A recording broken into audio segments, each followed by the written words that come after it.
You know the feeling. You're smart, capable, maybe even brilliant in your field. But in a room full of people, you feel like background noise. You try to get a word in, hoping someone will recognize your worth, only to watch them talk over you or ignore you entirely. So you try harder.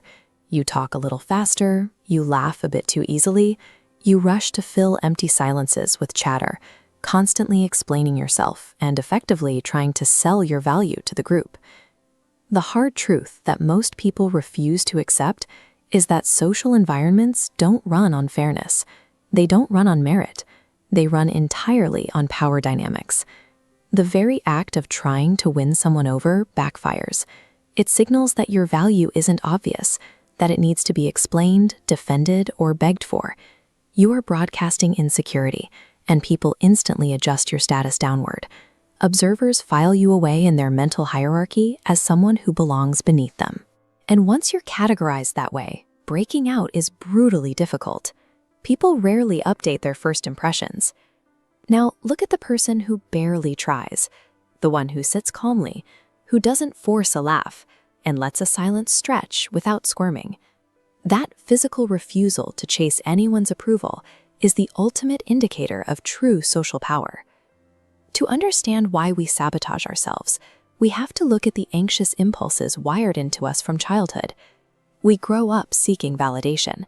We want teachers to approve, parents to smile, and friends to accept us. We carry that exact same eager conditioning into adulthood. We become loud and agreeable, overcompensating in every interaction because our brains are terrified of rejection. That humans are flawed, tribal creatures. Deep down, we instinctively respect and chase whatever doesn't chase us back.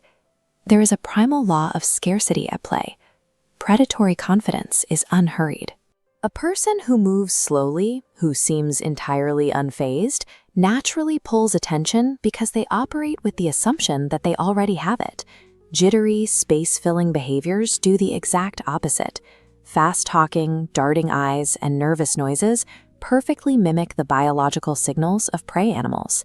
When you project urgency and overeagerness, you broadcast that you need others more than they need you. You biologically force the room to perceive you as a highly replaceable commodity. Let's look at how this plays out in a fraction of a second. Imagine you're in a conversation and someone asks you a question. We freeze time right there. The standard, anxious reaction is to jump in instantly. You rush to provide a fast reply, terrified that dead air will make you look foolish. But power moves differently. Instead of jumping in, you stop. You let that silence stretch for a beat, maybe two. By letting the silence sit, you create a physical vacuum of uncertainty in the conversation. That void forces the questioner to sit in tension. They start to panic internally. Are you judging their question? Do you see something they don't? In human psychology, value is inextricably linked to scarcity. The fewer words you use, the more impact each word has. By withholding your immediate response, you dramatically increase the weight of whatever you eventually say. That tiny 2-second delay completely flips the dynamic. You are no longer answering to them. They are suddenly wondering what you think, actively performing for your approval. Executing this in real life is going to feel deeply uncomfortable at first. Your old people-pleasing programming will fight you every step of the way. Internally, your brain will scream at you to fill the silence. It will urge you to over-explain, to laugh, to fidget, anything to break the awkward tension. Ignore it. Maintain calm, unblinking eye contact. Take a slow breath. Let the tension hang in the air, and when you do speak, make it deliberate. Watch the external reaction.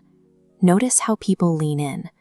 Notice how their body language subtly shifts as they start to mirror your slower tempo.